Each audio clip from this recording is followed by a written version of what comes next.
யோசேப்பின் சரித்திரத்தை படிச்சோம்னா, he didn't know that this brother is going to kill him. அண்ணங்காரங்க கொல்லுவாங்கன்னு தெரியுமா அவனுக்கு? தெரியாது. But he's a dreamer. கனவு பார்க்கிறவன், நாளைக்கு என்ன நடக்கும்ன்றதை தெரிந்து கொள்கிறவன். எல்லாம் சொல்லுங்க. பல பேருக்கு சொல்லிட்டான், ஆனா அவனுக்கு தெரியல. சில பேர் நினைக்கிறாங்க, ஐயா கிட்ட போனா ஜெபம் பண்ணி அப்படியே புட்டு புட்டு வைப்பாரு. முதல்ல அவருக்கு அவரை பத்தி தெரியுமான்னு கேட்டு பாருங்க. அதெல்லாம் முக்கியம் இல்லை. யாக்கோபு சொல்றாரு, இந்த மாதிரிலாம் நாங்களும் பார்த்துருக்கோம். ஜேம்ஸ் எழுதுறாரு, நாளைக்கு என்ன நடக்குன்னு எவனுக்குமே தெரியாதுன்ற. அதனால அதுல இன்ட்ரெஸ்ட் வரக்கூடாது. நாளைக்கு என்ன நடக்கும், நாளைக்கு என்ன நடக்கும், நாளைக்கு என்ன நடக்கல, எல்லா நாளும் என் கூட கர்த்தர் இருப்பார்.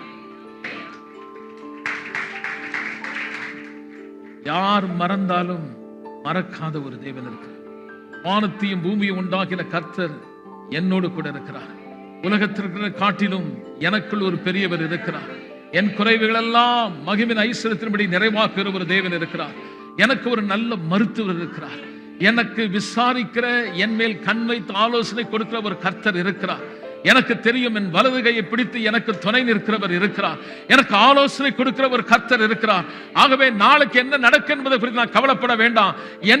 என்னோடு கூட இருக்கிற என் தேவன் என்னோடு கூட எல்லா நாளும் இருப்பார்.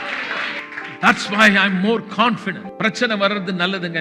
பெருமை, திமிரு, நான் யார் தெரியுமா, அதெல்லாம் வேரோடு அறுக்கப்படும். எல்லாம் சொல்லுங்க.